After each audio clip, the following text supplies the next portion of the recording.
Okay, if you haven't done so already, just drain the oil. 15mm bolt.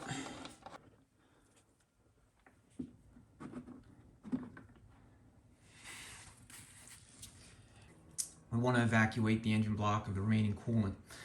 To do that, you're going to remove 9/16 plug here on the driver's side and the knock sensor on the passenger side.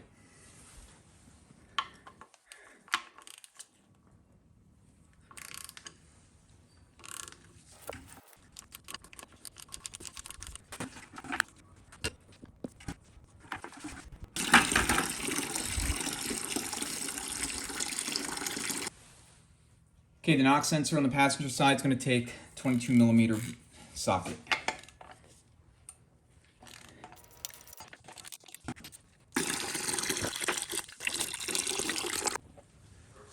Okay, I'm going to start with the EGR tube, 1/2 inch. And again, soak this joint in Croil or some penetrating oil before you work on it.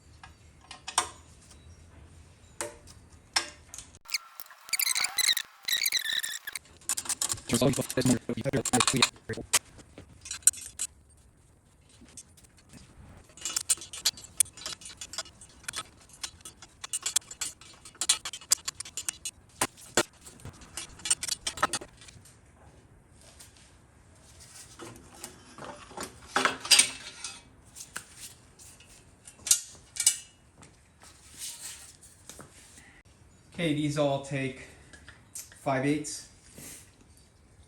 A little bit of penetrant oil. Yeah, you just want to make sure you soak them a little bit first.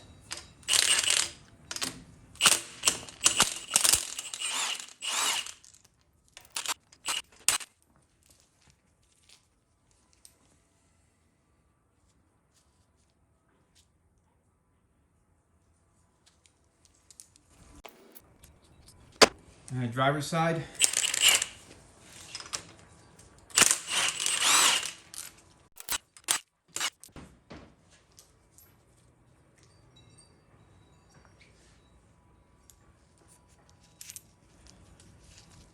All right.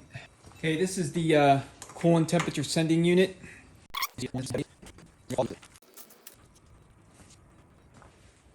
And 13/16 on the socket. Okay, now I'm going to pull off the valve covers, 3/8.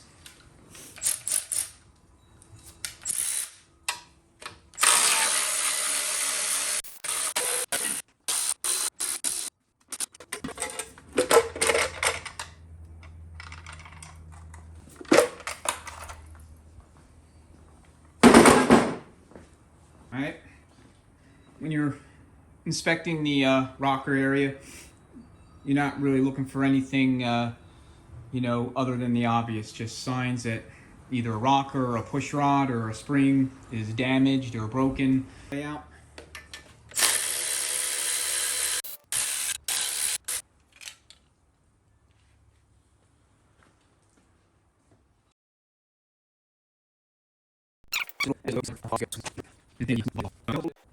And for the forcing screw, you may want to put like some WD-40 on the threads.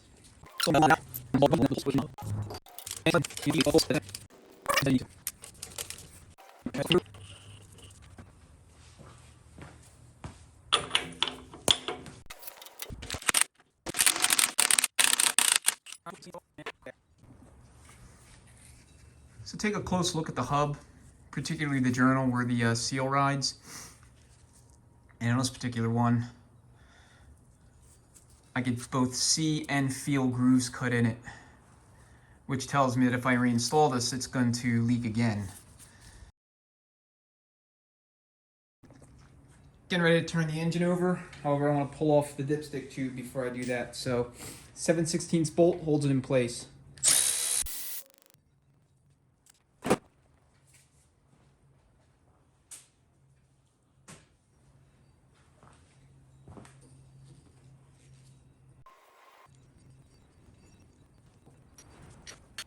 You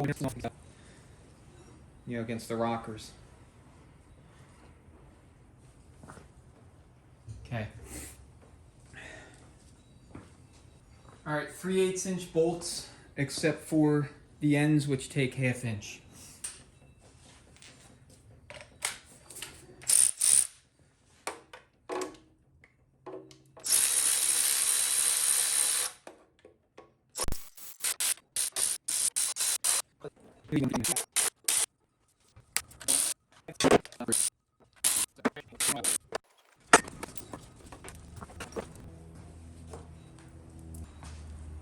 Okay, the pan's probably going to be glued to the engine to some extent.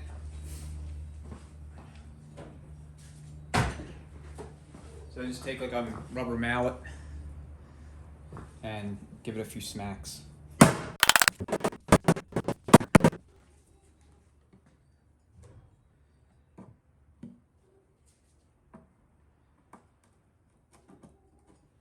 And what you want to do is you want to take a pry bar and see if you can't wedge it on, you know, between the gasket and the pan. You don't want to, ideally, you don't want to be prying against the sealing surface on the block.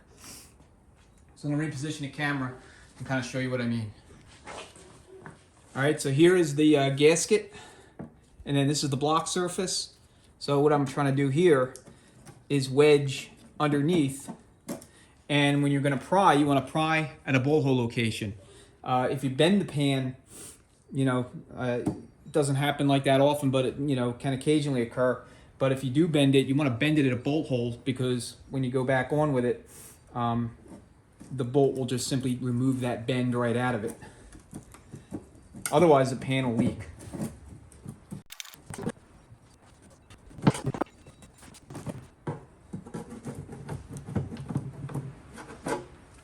And you don't want to force anything, because that's when stuff normally breaks or gets damaged.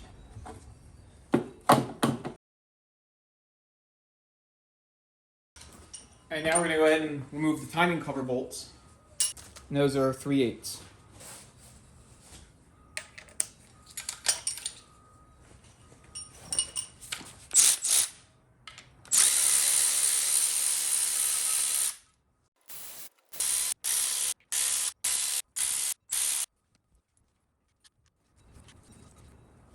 Okay.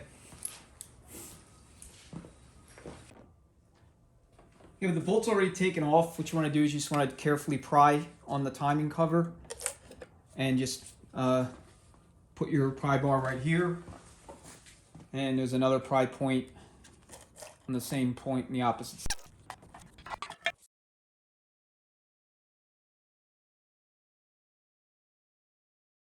I like to use a straight razor, and I'll put like shop towels in the lifter valley, and I'll plug intake ports as I go to prevent anything from falling in. But all you really need to do is just go carefully over the surface and get rid of all the old gasket material.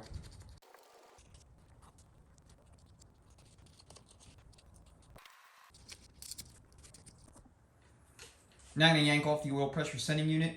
It takes a sensor socket.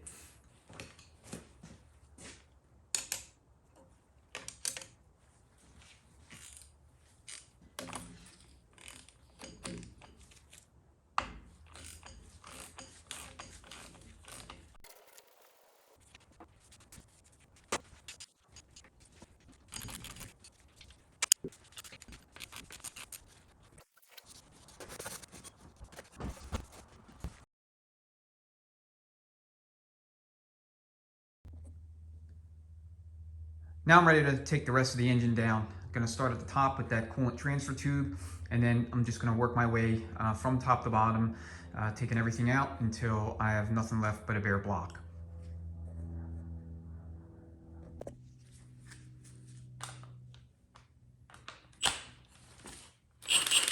$15mm.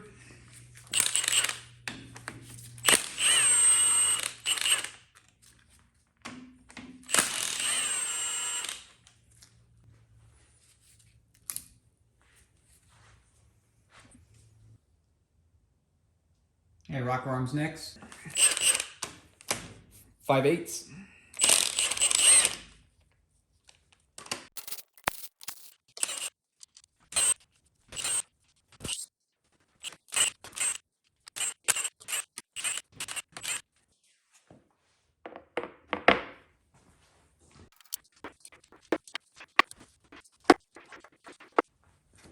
Okay, inspection wise, you just want to take a look at each of your parts, your rockers, your push rods. So I'll get them all in the tray, but what you want to make sure is that the push rod is not bent. So you can, again, this is only if you really plan on reusing it, but even if you don't, you still want to check. You would want to know if you had a bent push rod in, so that you can, try to determine why that would be. But this is generally how you want to inspect it. You just want to roll it on a flat surface.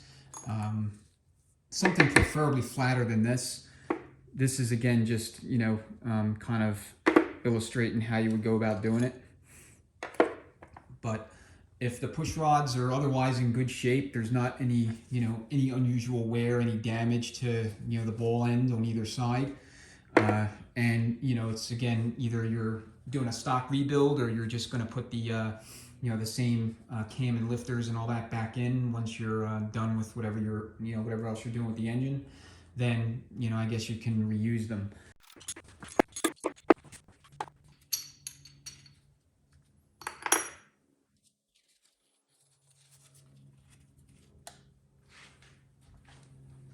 So for your lifters, you want to check, make sure that the, the roller is in good shape. It's not excessively scored or chipped or damaged. I'm not going to be reusing these lifters either, but if you are, again, these are the things you want to look for. I wouldn't advise reusing lifters if they have, 100,000+ miles on them.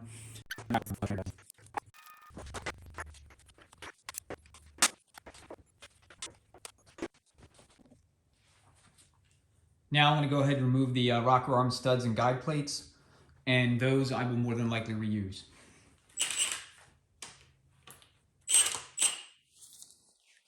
Five eighths.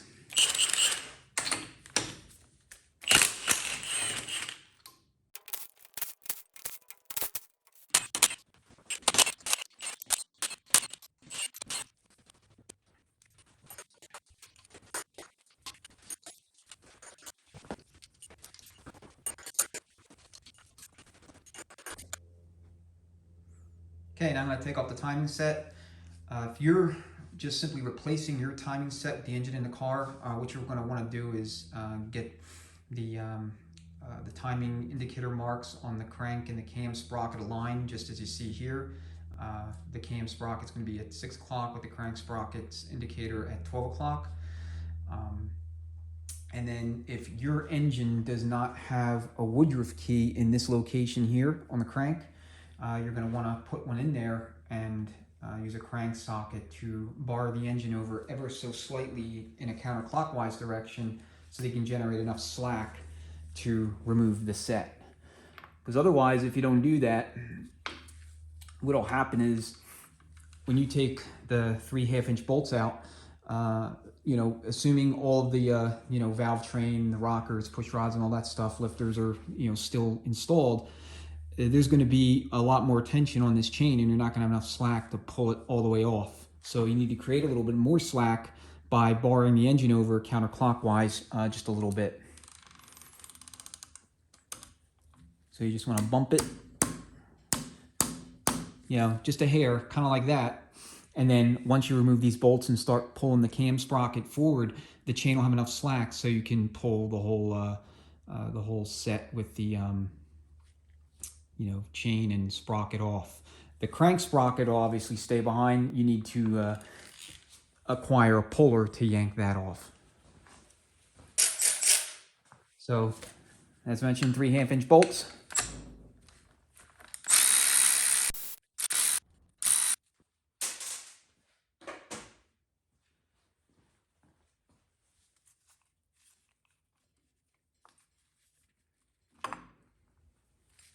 You want to check your gear here. This is your Your drive gear, you want to make sure that there's no teeth missing or no damage of any kind. Check the back, make sure that it's also okay, not scored up. Again, no signs of heat damage or anything unusual. And then the same with the links. You want to check the links, make sure that none of them are about to fall out or whatever. You should replace the timing set if one of two things is true. If this thing has like 50 to 60,000 miles on it, in that general neighborhood or more, I would just go ahead and replace it. Also, if you have more than a 1/4 inch deflection when everything's all installed, timing set, rockers, push rods, lifters, etc., then I would also replace it. Now I'm ready to tackle the water pump drive gear. To pull it off, we got to take loose two Torx head bolts. One's a Torx 30 on the right, the other's a Torx 27 on the left. And then we're going to need a special tool to pull out the assembly itself. And that tool is a Kentmore made tool. It's J39243-2. All right, and then you're going to need a pair of 3/4 inch wrenches.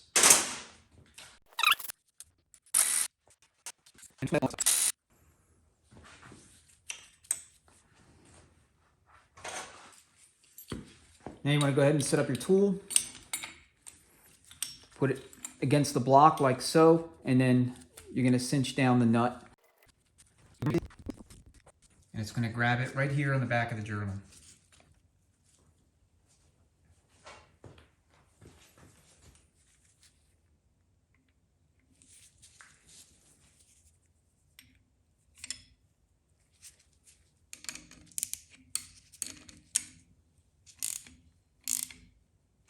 And make sure it's cinched up good and tight, and then you're going to start pulling.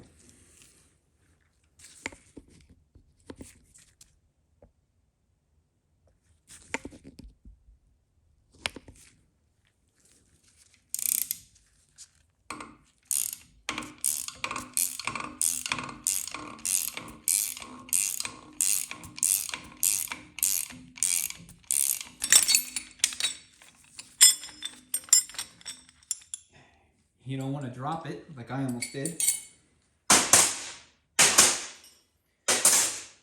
Especially if you plan on reusing it.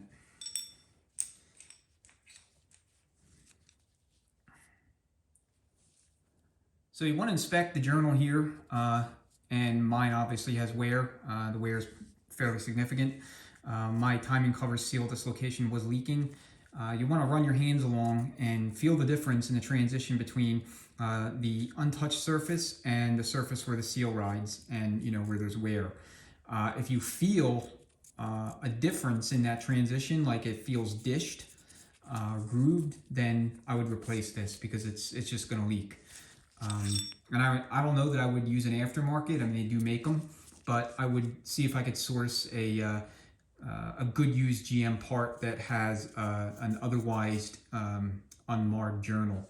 Check the bearing too. Make sure it spins nice and smooth. If it feels like it's galling or it's making noise, again, you want to replace the whole assembly. Lastly, check your splines. Make sure the splines are not unusually worn. Make sure they're not chipped or fractured or damaged in any way, shape, or form, as well as the gear itself. Make sure all the teeth are in good shape. So now ready to take out the cam. First thing we're going to do is pull off the thrust plate, which is 2 Torx 30, and then I'll take you around back to the oil pump drive gear assembly, and we got to pull that out first, and then we'll be in a position to yank the cam out. So 2 Torx 30.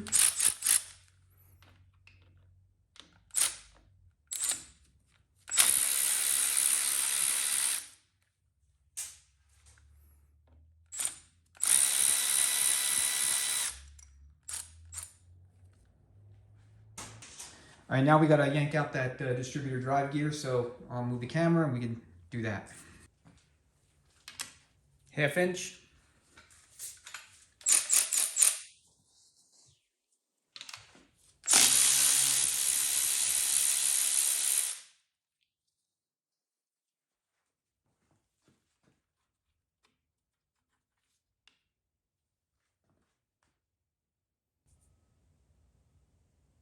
So find some long 5/16 by 18 bolts, so you can thread those into the cam.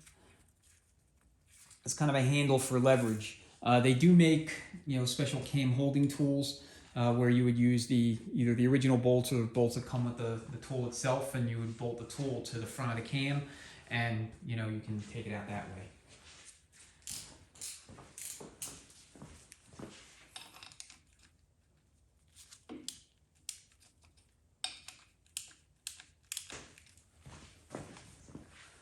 You want to be real careful when you do this, especially if you are just doing a cam swap in your vehicle or with the engine in the car. You obviously don't want to damage any cam bearings.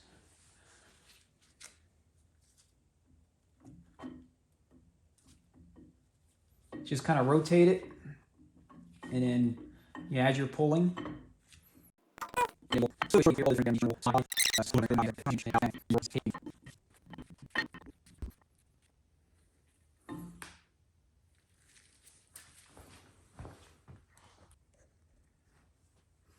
all right, now we're gonna move the camera so we can start taking off the heads.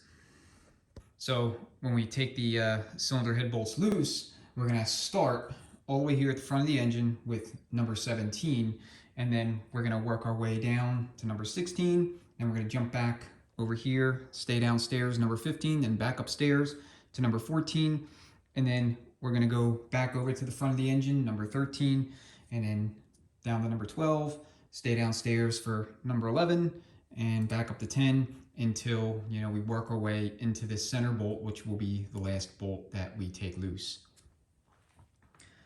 Because I don't work on these engines every day, I'm going to use a cheat sheet, so that will help me kind of stay on track and make sure I don't either skip or miss any bolts. So 5/8 inch. And you're going to want to use traditional socket, because a thicker impact socket is not going to fit in between some of these locations that are kind of recessed where the casting will interfere with you.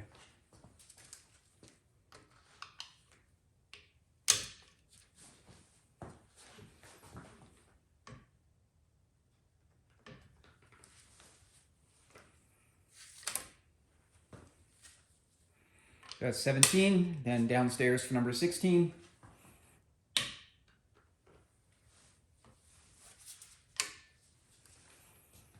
And then you're going to jump over to the rear of the engine to deal with 15, and then 14, and then so forth.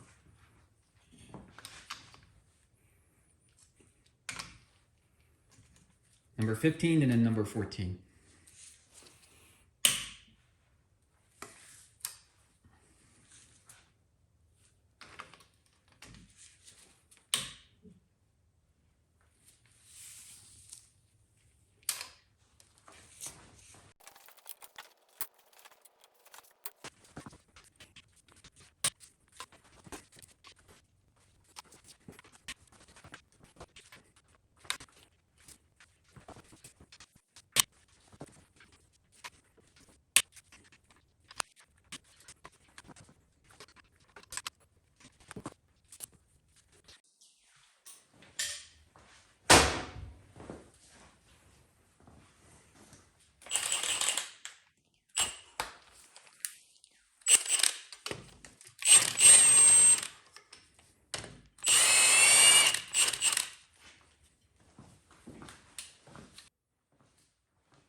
All right, let's take a look at the head gasket.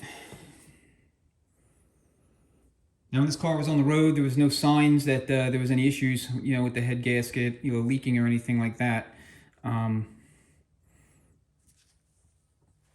So, I mean, it looks okay.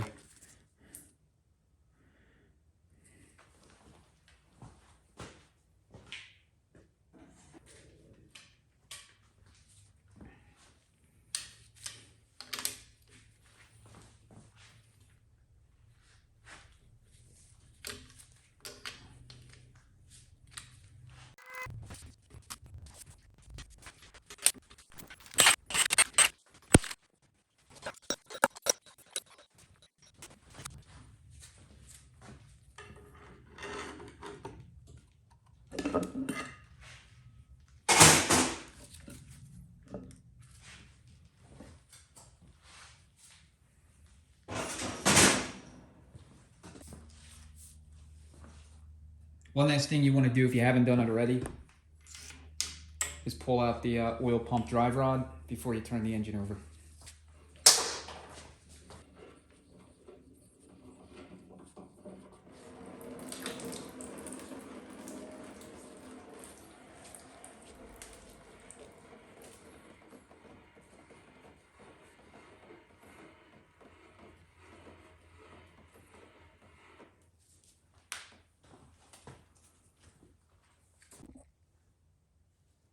Before I take the rods and pistons out, I want to go ahead and pull off this crank sprocket using this puller here. It's a Kenmore J21834-4. Any puller will work, any puller of a similar size. You don't necessarily need the, the special tool or anything like that. Snap-on OTC. In fact, I think OTC makes Kenmore tools. They'll all work. So impact, short control bursts.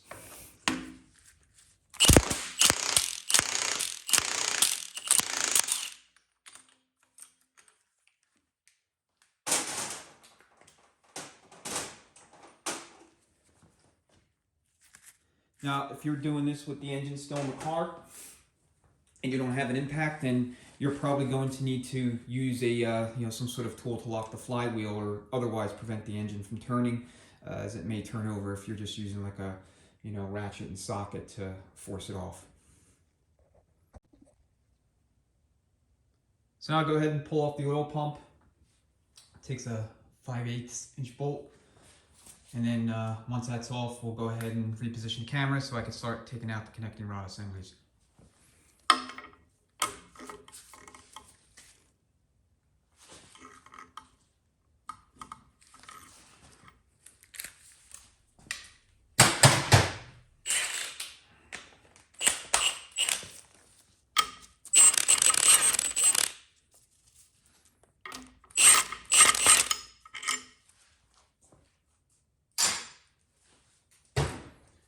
I'll do a separate video on inspecting the oil pump and what you want to look for and all that good stuff at a later time. But for now, I just want to get the rest of this out. So I'm going to start here with number 6. Just break them loose.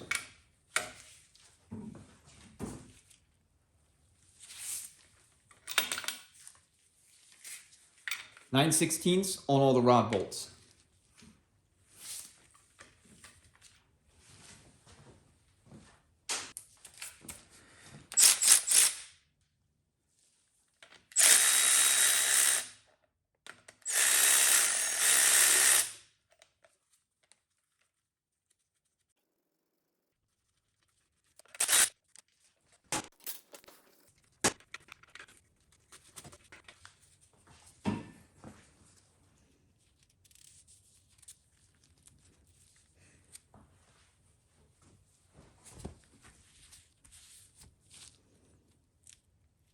So, fair amount of scoring. Looks like there was a lot of dirt and grime and grit circulating in this engine. Okay, once the rod bolts and the cap are off, you want to make sure you protect the crank from the threads, here on the bolt itself on the way out. So just stick one of these on each, and then that'll let you take it out without any risk of nicking up the crank journal.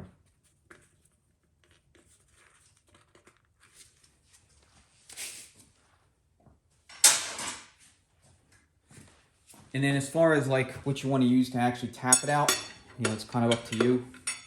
I'm just using a 2-foot long socket extension.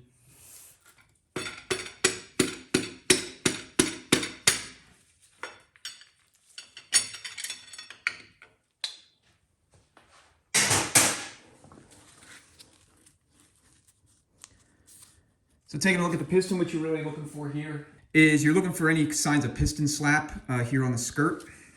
You're also looking for signs of, any kind of heat damage or heat soaking at the wrist pin, and any cracks along, the area of the webbing here by the wrist pin.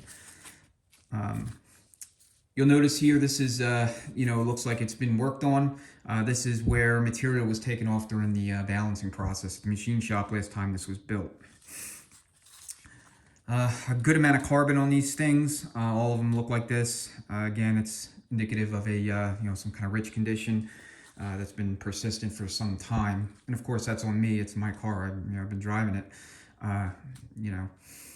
so I'm gonna have to figure out what exactly is going on before it goes back in.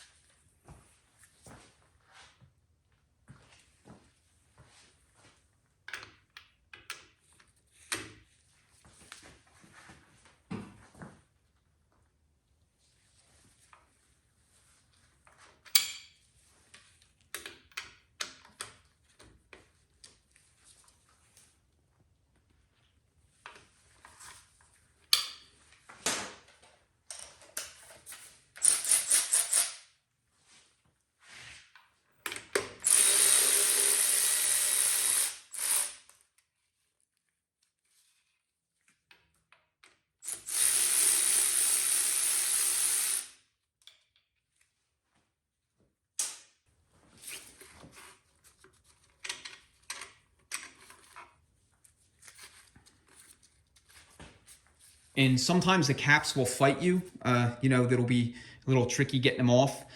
If one cap is pretty much seized, like it just refuses to come off, or you got to pry it off with like a screwdriver or something, then that would lead me to believe that the bolt was either stretched or distorted in some way and, would need to be replaced. And if that's the case, then obviously you're resizing all the rods and putting new bolts in them.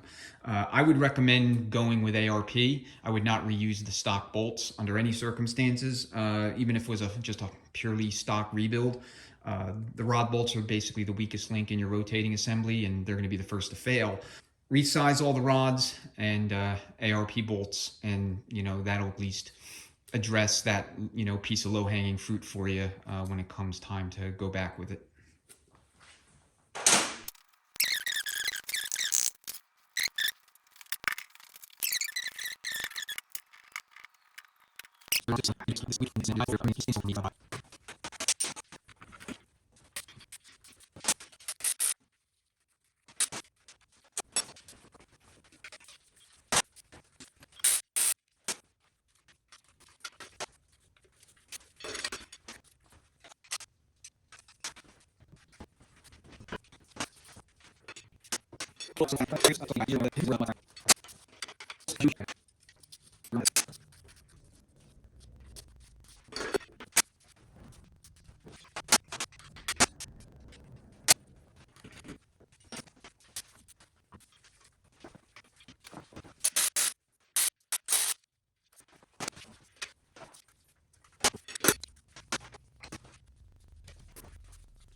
So with all the connecting rod assemblies out, now I'm going to go ahead and do the mains.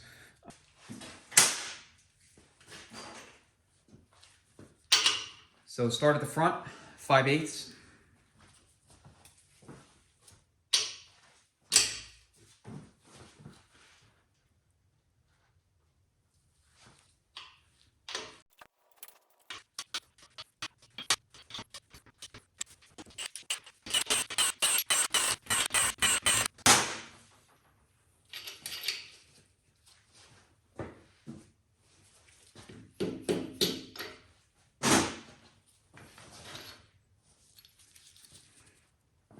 So we'll have a peek at the mains.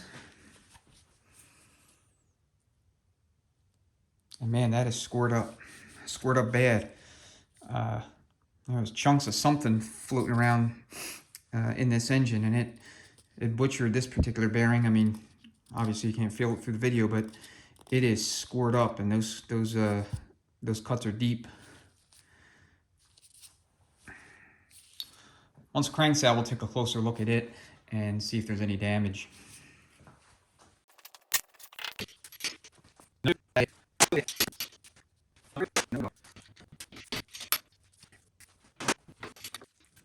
Here's your thrust bearing. I'd say of all of them, that's the least worn out.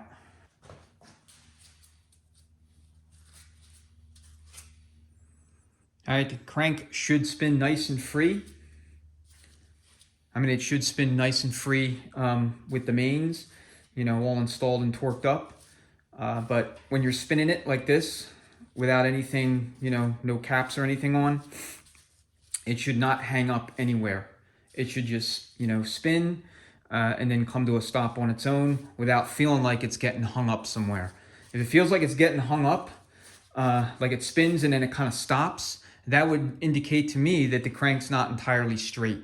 And then, you know, it's just something to make note of when you take everything to the machine shop so that they know that they need to straighten it. And I'm sure they'll check it too, but it's just, you know, a quick test that you can do before you take the crank out to see if, you know, maybe the crank got bent a little bit. You know, you don't really see this too much in stock or mild performance applications where you see, you know, bent cranks and even broken cranks in some real extreme cases is real high performance, or, you know, in case of trucks, stupid heavy duty towing and hauling, or mud bogging, or, you know, tug of war, stuff like that. So this one seems fine. These cranks are very heavy. I don't know exactly how much they weigh, but they're also going to be, you know, there's going to be like an adhesion bond, you know, here between the crank and the bearings on the block side. So when you lift it out, you just want to be aware of that and, you know, kind of brace yourself for it.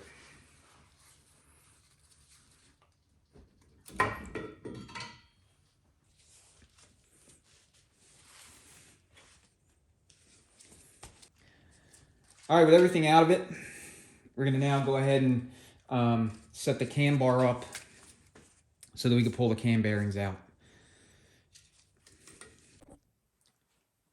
Have the cam bar assembled.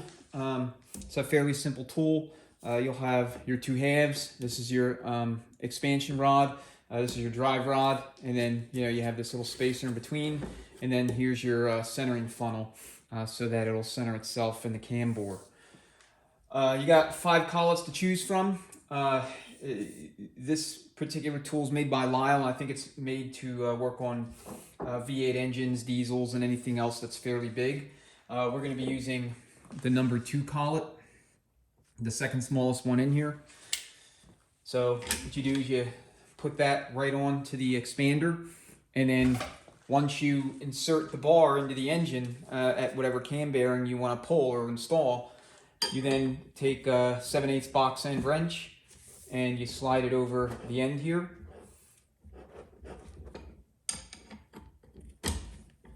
And then you just turn this clockwise while you're holding the wrench, and that'll expand the collet.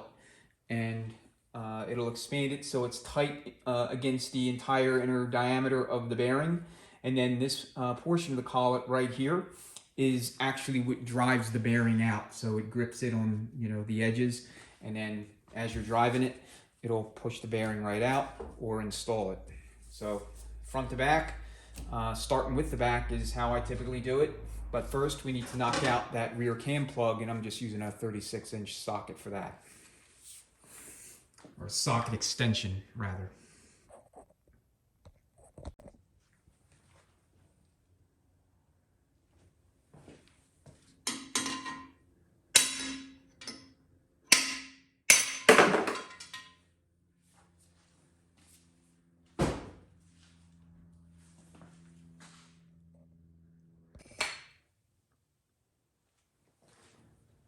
So go ahead and insert your cam bar.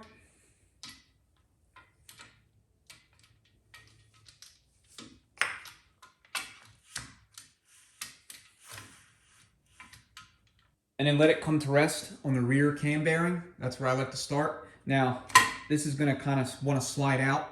so that when you're actually driving the bearing out, you're going to have to, apply some, some effort here to keep it centered and keep it on the, keep it on the bore. All right, I'll reposition the camera so you can see the bearing coming out, and then we'll get started.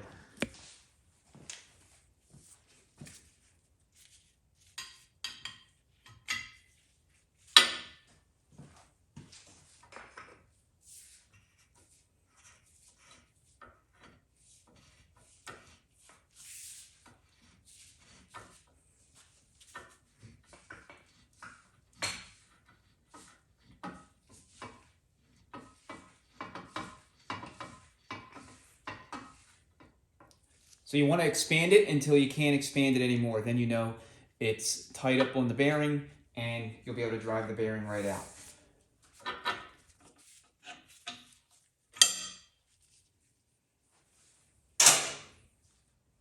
And there it is, right up on the bearing, fully expanded and ready to take the bearing out.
So that's how you use the cam bar to take out cam bearings. If you don't have this tool, it's not strictly speaking necessary. Machine shops will typically charge anywhere from 40 to 50 bucks or so, somewhere in that neighborhood, to R&R cam bearings for you. So you can rent the tool, but if you don't want to be bothered, like I said, it's not a huge deal. Machine shop will take care of it for you. One thing I'll note is that, and if you're watching this video, you probably already know this, but in the off chance that somebody new to engine building is not aware, these cam bearings do not go in any which location. Each bearing has a specific number on it, and that number corresponds to a specific location here on the block.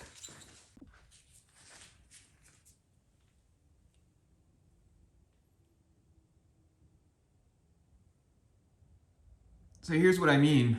These are difficult to see, I know, but I've underlined all the locations on each bearing where there is a indexing mark or a stamp of some sort to tell you which hole location they go in. Now, admittedly, I mixed up these hole locations. They're not in any kind of order, but When you get your new cam bearings in the box, they're going to be in the exact order from front to back that they need to go in, and it'll indicate on the box, you know, which bearing is front, i.e. number 1, and then, you know, 2, 3, 4, 5. So just be aware of that. It's up to you if you want to take the freeze and galley plugs out. These engines have 8 freeze plugs, pretty much 2 on each side, here on the other side of the block and in the front and back. If you don't decide to take them out, the machine shop will do it for you. You know, they'll pretty much take anything out that is still on the block before they hot tank it, magnaflux it, and start working on it. So the block is otherwise empty. I mean, yeah, I probably should take the oil filter off at this point too. But aside from the filter and freeze plugs, galley plugs that I mentioned, and then that knock sensor, the block is essentially empty. So we'll get it all cleaned up, and then what I'll do is I'll take some measurements, determine what kind of shape the bores are in, you know, in terms of the diameter, the taper, and concentricity. So there's everything else that came out of the engine. Cylinder heads, cam, connecting rods, pistons, rockers, pretty much everything else. All right, gonna get the block cleaned up, and then we'll go ahead and do those measurements, clean up the crank, mic the crank as well, and then I'll also do a video on taking apart the cylinder heads and, you know, checking valves and all that stuff, so that you can see how that's done. You know, assuming you haven't already, which I'm sure you have. And then from there, I got to make some decisions around like what I really want to do with this engine, how much power I want to make, what I'm going to be asking the car to do, and then you know, start acquiring parts and you know, get the block and the crank and anything else that needs machining over to the machine shop. All right, that's the teardown. Thanks so much for watching, and we'll catch you on the next one.